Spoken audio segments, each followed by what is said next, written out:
Hi, I want to talk to you. I don't know who you are, but I know that I have to speak these words from my heart. As a mother, as a holistic health consultant, as a police officer, as a Black woman.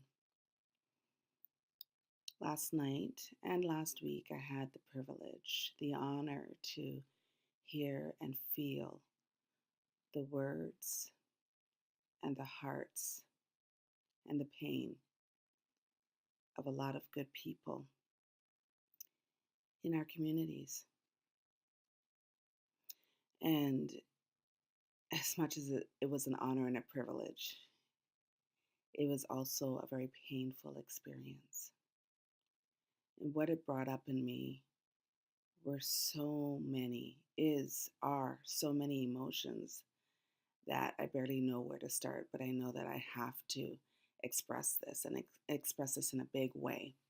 These meetings had to do with carding street checks. And I have no idea what I'm about to say. I know that there are a lot of thoughts that have been going through my mind and that I have to get them out. I'm going to start off with something I've written in past because it's so accurate about how I feel and expresses where I'm coming from as a person. Because as people, we're complicated. We try too often to push ourselves into compartments and take sides. And the reality is that truth is a lot more complicated than that. I have been part of the Toronto police family for over 2 decades now and marvel at our tremendous capacities to sacrifice, to serve, to protect, to support, to smile when there seems nothing to smile about, to laugh though we're in pain, and to keep going through so much even though we suffer. We also have tremendous capacity to harm when we're not careful, to inflict pain when we're not discerning, and to alienate if we are not wise.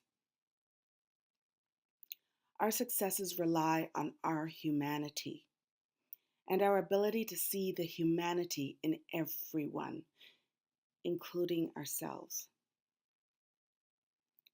We are family like so many others, and yet unlike any other family I've ever known in my life. We bond through the trauma that we swear to deal with on behalf of society. In the wee hours of the morning, while the world sleeps, in the middle of the night, while the world sometimes seems to lose its mind, and in the brightness of day, while the world carries on as if nothing has happened. I work and stand proudly with the many men and women who strive to honor their oaths, who strive to honor our diverse and beautiful, vibrant communities, and strive to honor themselves as human beings and as sworn members of the service. Last night, I was asked questions because, in transparency, I talked about my position as a police officer. So it was interesting for me because there were so many questions seeking for me to admit the existence of inequities, of injustice, of abuse of power, of corruption, of isms, racism. And part of me found that funny because I have no problem acknowledging that reality, a reality that I've experienced and witnessed. That's a reality. That's truth. When we try to create compartments and act as if truth is a black or white thing, that is all solid this or that, that's where we go wrong. When we try to hold this fallacy that there are sides, that's when we remain stuck where we are.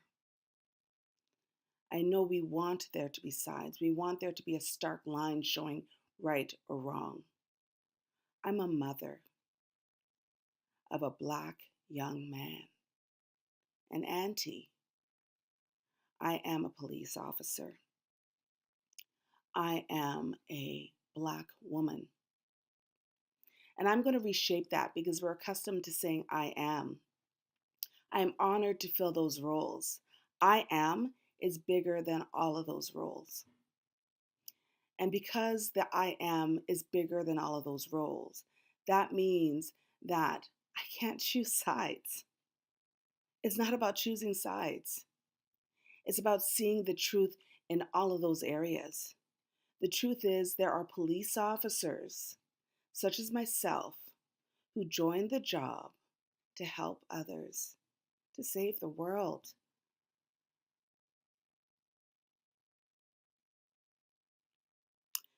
And then, excuse me.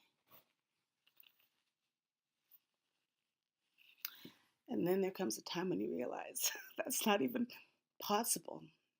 What we need to look at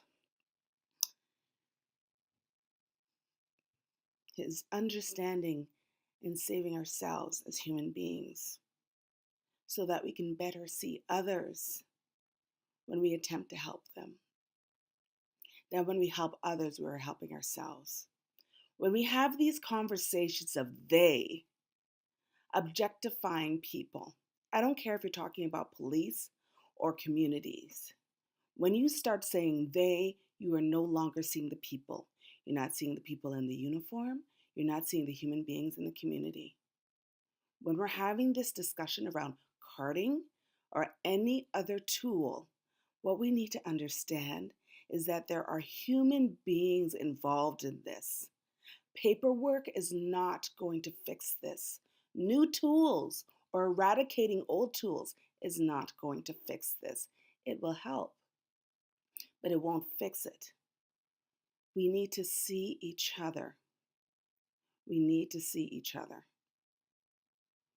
I don't know what's going to come out of this, little or nothing. I have no idea. I just knew I had to say it. Because the beautiful people that I experience in the different families of which I'm a part are being hurt tremendously. And though we would like to think it's on one side, quote unquote, it's everywhere. We have police officers who don't know how or are afraid to do their jobs.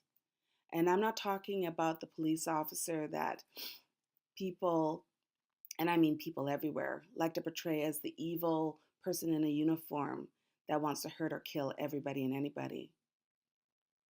I'm talking about a real person who wakes up in the middle of the night to put on a uniform and go out there and respond when someone screams for help. I'm talking about a police officer that will forego eating so they can go to the next call, answer the next call for someone who's in danger. I'm talking about that human being, that young human being who simply wants to go out and socialize, have a good time, hang with friends in a park, at a party, at a friend's house, and walk down the street without being fearful of someone who's sworn to keep them safe. We're all human beings. I don't know why we can't remember this. Thank you for allowing me to speak with you, and I wish you many blessings, much peace, and a beautiful life.